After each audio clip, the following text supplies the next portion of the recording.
Guten Abend miteinander. It's a real pleasure for all three of us to be here. I'm aware that it's quite challenging, presenting an institution to scientists who are committed to their research fields. It's quite challenging. I hope it won't be too boring for you, but I can assure you the Eawag is for us a very important institution, and we may even find room for more cooperation than we already have together. We are sharing the presentation. I will give you a first overview on general aspects of the Academy, and then Claudia and Filippo will go into more specifics. You have to deal with one slide about our history. That belongs to it. Actually, the Academy was founded by citizen scientists. In the 18th centuries already, they created regional societies because there was a need for interaction. They needed a platform. These citizen scientists were doctors, priests, and so on, and they founded the regional societies. And in 1815, those who already existed then founded the umbrella organization called the Schweizerische Naturforschende Gesellschaft, today the Swiss Academy. It has a remarkable history. It had a remarkable impact until the mid-20th century. They immediately started in 1815 to create chairs at the then existing two universities, Basel and Geneva. They founded botanical gardens. They established natural history museums. This then went on when modern Switzerland was created, 1848. The new federal state had more or less no power. So if they had a challenge to deal with, they knocked at the door of the Naturforschende Gesellschaft. They created a commission and they dealt with the challenge. And many of nowadays existing federal offices originally started as a commission within the Academy in geology, in cartography, whatever. This was the time where research was more done by calling the citizen scientists, but it slowly turned into a profession.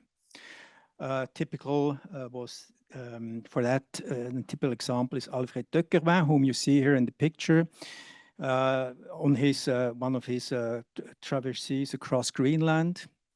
This was his calling, but he was the first director of the Swiss Seismological Center, heute die Schweizerische Erdbebenwarte.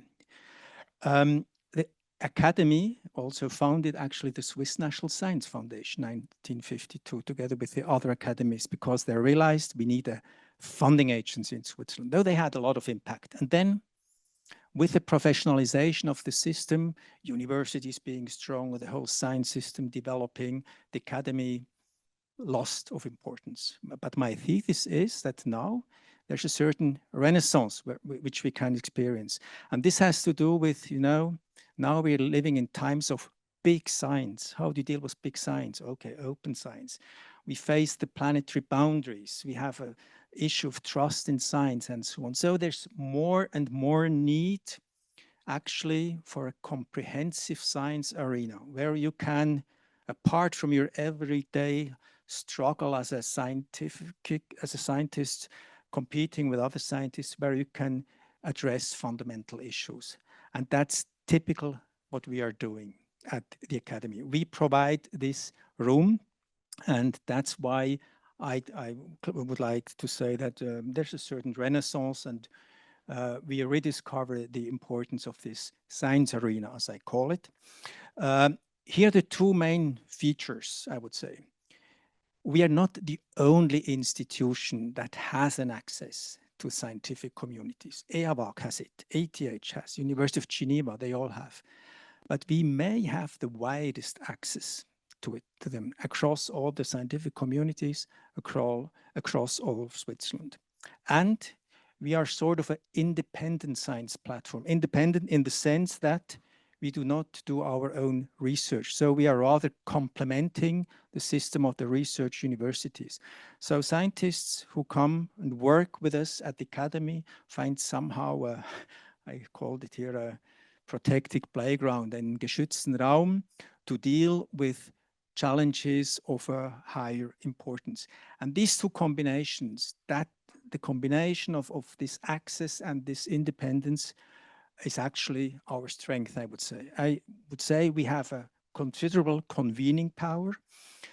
If we call, not everyone would come, but many, many scientists come from all across disciplines, and we are able to form a collective expertise. And with this strength, this convening power and this collective expertise, this we're using to do more or less three things. We use it to deal with questions concerning the sciences themselves. Secondly, we try to bridge the gap into the wider society.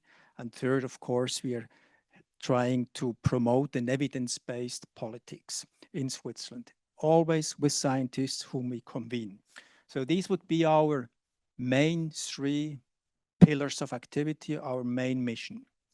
Science to society will be presented in more detail in a minute by my colleague, Claudia. Science to society, we will not go into further detail later on, so just here a few words. The Science to Society is our own platform, which we have, one of the sixth. That's actually the platform where we have organized the still existing regional societies. The oldest one was established in the 1734, something like this. They still exist. And nowadays we rediscover them as our bridge into the wider society. They're especially relevant in areas where there is no university present. In the Unterwallis, in the central Switzerland, in the Canton Graubünden. They do terrific things. They all have their annual programs of excursions, of talks. Winterthur has created a children's university. Schaffhausen has created a top-notch outreach astronomical observatory. So there are many wide activities bringing science to the doorstep of people in this platform. The third issue, science to policy, will be presented by my colleague later on, Filippo. Now, just a few facts. So we are a private association. Actually, we are anchored in the Swiss law on research, the FIFG, together with the Swiss National Science Foundation, InnoSwiss. So we are officially a research promoting agency. The difference is InnoSwiss and SNSF, they have money to distribute. Our research promotion goes by assembling, collecting expertise and using it to deal with major challenges. Our members are 43 scientific societies, with Society for Mathematics, for geology, for botany, you name it, and the 29 regional societies, which I mentioned before. They account together for 27,000 members. That's our pool. We have currently roughly 400 elected scientists into our expert committees. So we have roughly 60 expert committees. There are more positions in there. Some of these elected experts are in 2 or 3 committees. I think the positions are something like 500. But we have hundreds more who deal on an ad hoc basis with us on a specific issue. Right now, we are preparing a parliamentary meeting on PFAS, and Christian Stamm is involved there and supporting us with his expertise. And we have about 75 staff, and we are member of the Swiss Academies of Arts and Sciences, though there are 3 sister academies which have some similarities to us, but also some differences. Let's shed again some light on the people who work with us. So you see the distribution, the 400 elected scientists, many come from Zurich area, Bern, but they come more or less from everywhere. What about Eawag? Here is the list of science bodies, committees of the SCNAT, which where we have a member from Eawag. So you see, this goes from the board of the platform biology up to the Swiss Commission on Remote Sensing as an example. Altogether, there are 11 people right now elected in our bodies. You see the comparison from VSL, for instance, 22. But in short, we are a huge platform, very much bottom-up organized, scientists willing to commit to overarching issues, find an arena to deal with them together with colleagues from all over Switzerland at the Academy. And my colleague, Claudia Rutte will now go into more of the specifics of the platform, or of the area science to science. Please, Claudia. Thank you. Good afternoon also from my side, and I'm glad or happy to take over from Jürg here and to provide you an insight in the disciplinary platforms of the SCNAT. And the disciplinary platforms mainly contribute to the SCNAT's mission Science to Science by, for example, supporting and also strengthening the different scientific communities in natural sciences in Switzerland, but by also enabling interdisciplinary exchange by supporting young talents and young scientists. And when I speak about, disciplinary platforms, simple scheme, I talk about platform biology, platform geosciences, chemistry, and mathematics, astronomy, and physics, shortly MAP. And important to remember here is that these platforms have member societies. So these are the professional scientific societies already mentioned by Jürg, that are members of the SCNAT, but always linked to one of these platforms. And in total at the moment we have 43 member societies. And next to these we also have 34 commissions or national committees. So commissions are set up by the SCNAT to deal with certain scientific topics, often also of societal relevance. And national committees are mandated with the link to international unions. So these platforms and our member societies make the core of with this network. We really approached our basic mandate, but at the moment we also have specific mandates that I would like to mention with special funding mainly from federal agencies.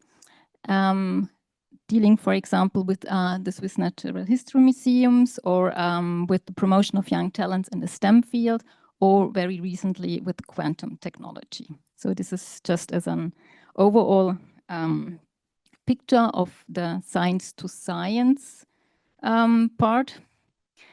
And in the following 5 to 10 minutes, I would like to provide you some insights in the 4 disciplinary platforms so that you have a better idea of what we are doing and maybe also how are we doing, and I will also mention some opportunities in which you might be interested, some of you. So the platform biology, for example, co-organizes every year the RIGI workshops. The RIGI workshop is an interdisciplinary workshop for 3 days on the RIGI Kulm, in the RIGI Kulm Hotel. And the participants are PhD students and postdocs. And the specialty about the RIGI workshop is that it's co-organized with our member societies. So it's not everything that we do is really together with our network. And another activity that we started a few years ago is that we organize a network meeting, Species Knowledge. And this is addressing the situation at the moment, the current situation that taxonomists and especially species experts are going extinct, or that that it's very important to raise enough young talents and to also provide enough training opportunities so that students can be trained in species knowledge, and then if they're interested, that they also can become specialists or experts. Some links with the Eawag. So Feline is a member of the platform board, and all of these 4 disciplinary platforms also have a MNISHA body with 8 or 9 active researchers that are leading the strategic guidance of the platform. So this is our close body with whom we work, where we have regular meetings and for strategic guidance, but they also support activities of the platform based on interest or time. And Katrin Fenner co-organized, for example, the RIGI workshop last year, microbiome meets metabolism, just some examples. And for the, at the moment, for example, we have a call open for proposals for the RIGI workshop in 2027. So, and every member society from the platform biology, for example, can approach other member societies from the platform biology, but also from other disciplinary platforms, and submit a proposal for an interdisciplinary topic somehow linked to biology until mid of July. So if you know somebody who is interested, please forward this information. And then something that Philin already mentioned, we started to become very active in building up a community to tackle the situation that the species experts need to be supported, and that news experts need to be raised.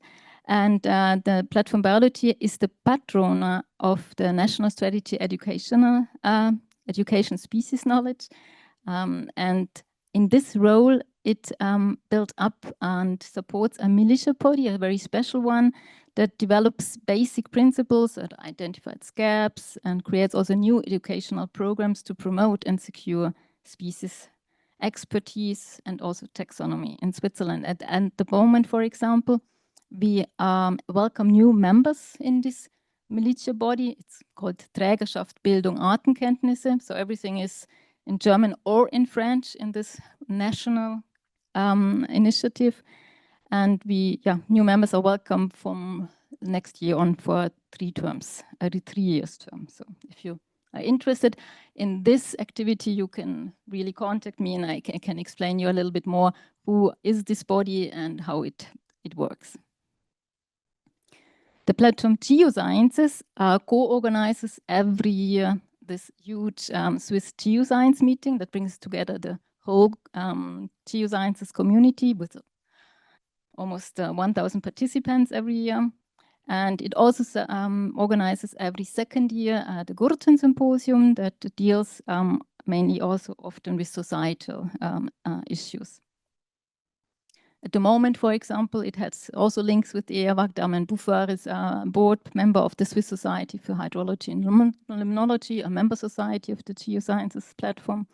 Or Nathalie Dubois is president of the Swiss Commission of Oceanography and Limnology. And interestingly, these two organizations initiated the first Swiss Ocean Day last year with approximately 100 participants, and the first Swiss Lake Day, which will take place this year in September, and the registration is still open.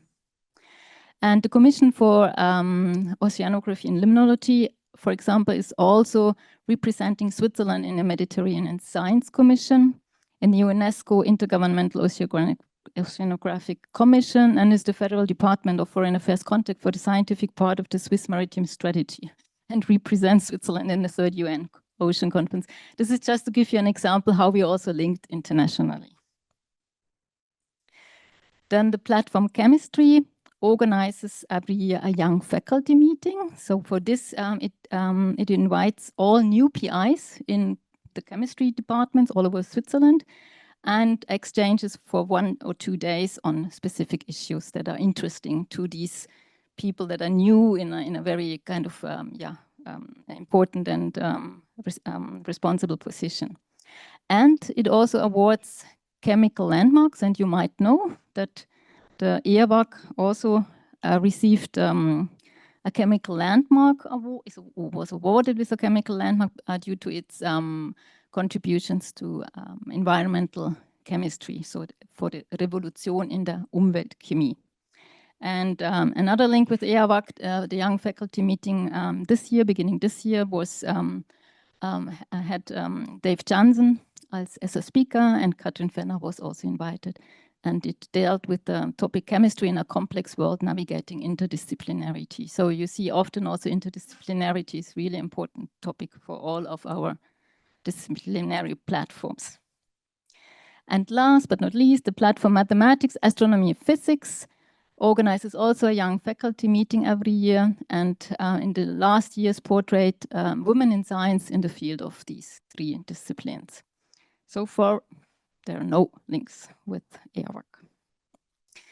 And something a bit special, also on a special mandate. All disciplinary platforms together with their networks of scientists developed the community roadmaps for research infrastructure. So the first one was for the period 25 to 28, published in 21. And the update published last year in 24 for the period 29 to 32. So this is just to give you an idea of what you're doing, and anyway, you can ask for any more details after our presentation. So I would like to hand over to Filippo. So good afternoon also from my side. I look at the timekeeper, so 10 minutes is okay, more or less? Okay, that's fine. Good, so we now come to the last section of this presentation. I will introduce you to the science policy platform. As you see from the mission landscape of SCNAT, we are centered around the science to policy domain. So in other words, we are kind of the within SCNAT, the thematic and methodological competent body for the science policy interface, so to say. And I will also start with a organizational slide, and I have to apologize a bit. There is some degree of organizational complexity in SCNAT. It's due to our bottom-up approach, but I'm sure you will more or less understand it. Maybe as a comparison to the science division, you have seen that there are different disciplinary platforms hosted by one division. In our case, science and policy, there is only one platform hosting all disciplines and methods that are relevant at the science policy interface. So there is a great deal of heterogeneity, which of course is to some extent challenging to manage. But on the other hand, I think the strength is that we have a long tradition of interdisciplinary work and working culture, which is of course necessary at the science policy interface. So what you see here are now the so-called expert commissions or working groups. So these are not member societies, as you have seen with the other platforms, but these are real, bodies at the integrated bodies at the SCNAT consisting of researchers from Swiss institutions, and also Eawag members are or were members of these commissions or are even presiding them, such as Karin presides the Climate Forum. And just to give a bit of an orientation in this heterogeneity, there are, I think, three broad conceptual orientations within the science policy platform. First, we have the so-called working groups with a dialogue orientation, so their agenda is strongly determined by the political agenda, and these are more or less the hot political topic in natural science, such as biodiversity, climate, etc.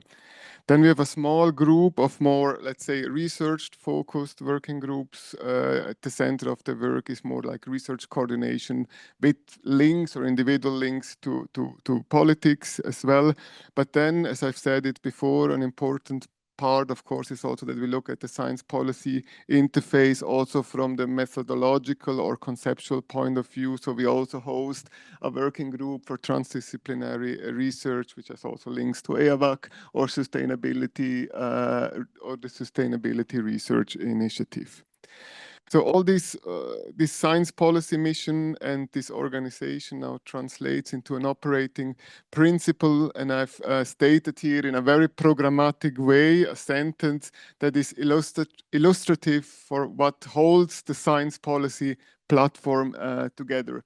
So the mutual understanding and evidence-oriented policy are necessary to tackle the major societal challenges at local and global level. You see there is this explicit mention of societal challenges, societal goals. So our activities are geared towards societal goals. That's not something we set ourselves, but this is given by national or international norms, such as the Paris Agreement, etc. And we try to figure out how science can best contribute in this discourse.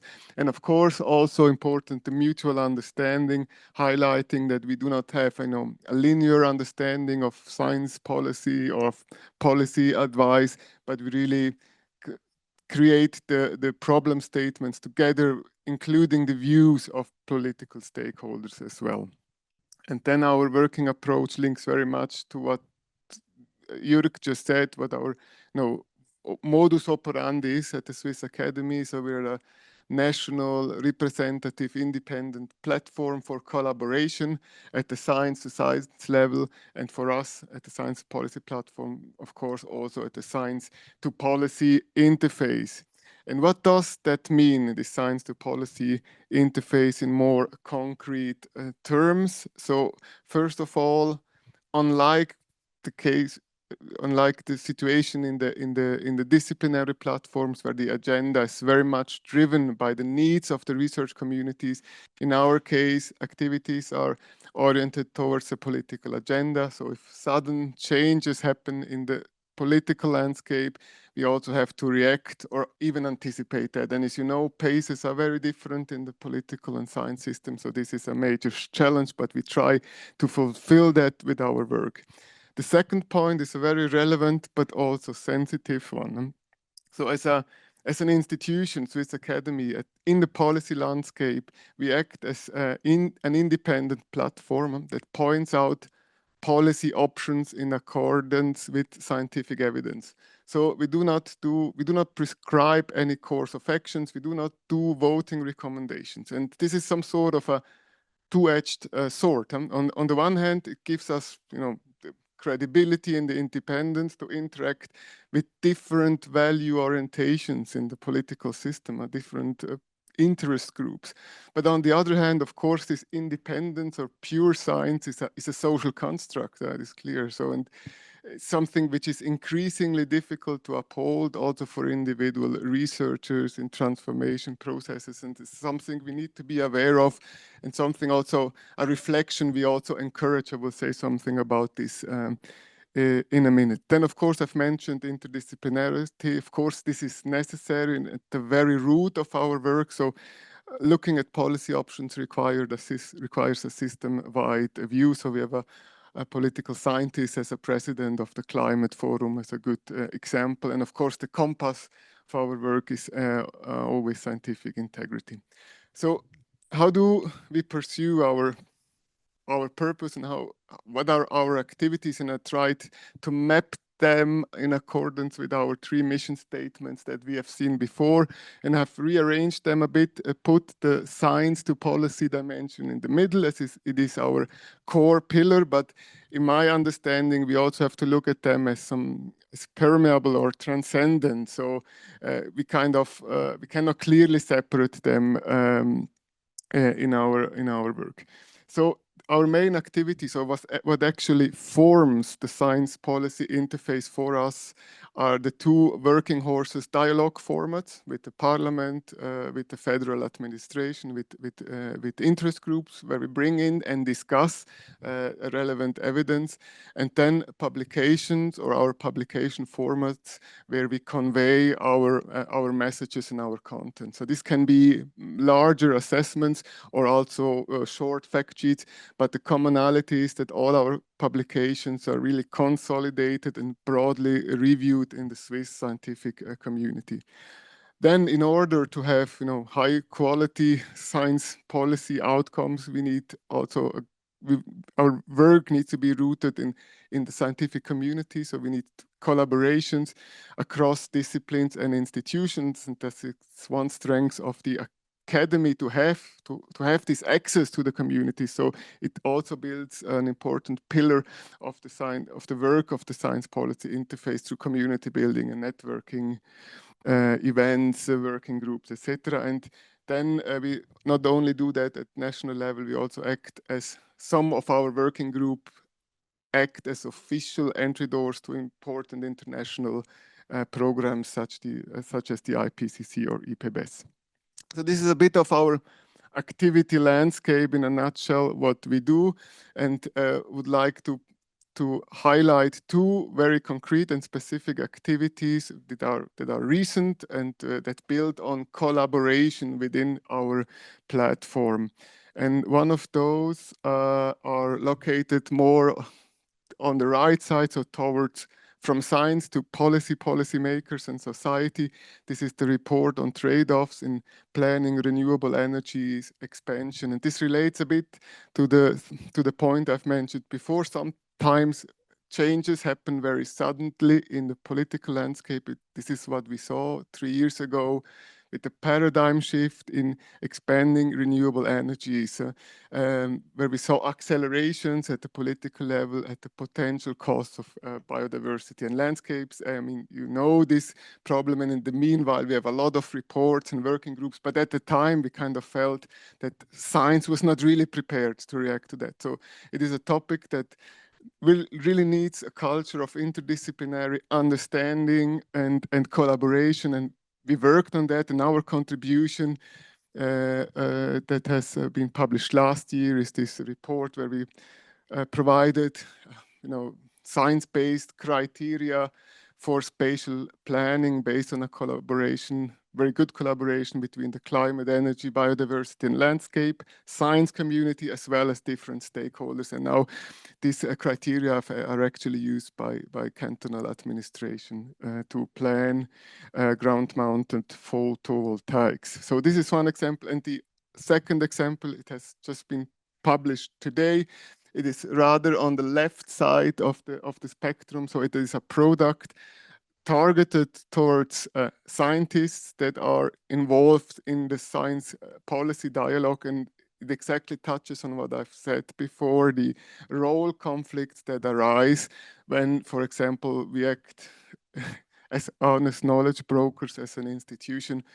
And I think I will not go into details here, but this will be a guideline for scientists. The one hand, to increase awareness of roles scientists have in the political arena, especially related to sustainability issues. So it should increase the role clarity on the one hand, but on the other hand, this is also something we want to embrace. We introduced, or we embrace with this report the concept of role diversity. So scientists do not only have one role in the policy dialogue, and it really depends on what the context is, whether they act for an institution as an individual researcher or as a citizen. And these are different roles, and I think to be really effective in policy dialogue, I think we need to be more aware of this and communicate it more transparently. And this guide really wants to foster this discourse and increase self-reflection within the scientific community. Good, so this was my very short overview, and the final word will be given by Jürg. Thank you, Filippo. So I'm happy to do the wrap up and say a few concluding remarks. Maybe first, again, in a nutshell, so you really have seen, right? We are really a bottom-up organization trying to form a collective of the sciences, and we create this added value by dealing with overarching challenges, and we do this with the sciences, which heard by Claudia. It's much, the last example actually was about science culture also, which is very present, science culture in the science. The young faculty, infrastructure, policy for science, and so on. And we deal with politics and society. And let me make a few remarks on we. We do. Who is we? If you have listened to what we have said, you realize that without the researchers from all over Switzerland, the academy is nothing. We have 400 elected persons. We have hundreds of people additionally working ad hoc with us. So we have very much the perception that we is the community, the science community in Switzerland. That's what we are, and that also means this is a platform to be used, and that's also why I said at the beginning, Eawag is important to us, because Eawag does not institutionally belong to us, but you scientists, you all belong to the science community, which is so important to us. And then why do they all come to us, these scientists? Not all, but many, and work with us. From my perspective, and Pauline and Karin can then maybe provide their own view. I think from my experience, I find three elements which pop up over and over again. First, it's really interesting for every individual, they expand their personal network at academic platforms, which can be very, very enriching. Secondly, of course, they all have a genuine motivation to work for the common good on overarching issues. And last but not least, I think You also link with a commitment at the Academy, your institutional informally to wider networks. Even if you are not there as Eawag representative, you're there in your own personal capacity. You showcase very often your institution and you have links to others. So that's, I think, very important, relevant issues which I found in recent years. So, and with that, I'd like to thank you very much for your attention, also on behalf of my colleagues. And I'm happy to give the floor back to Karin and Pauline. Thank you very much for your attention.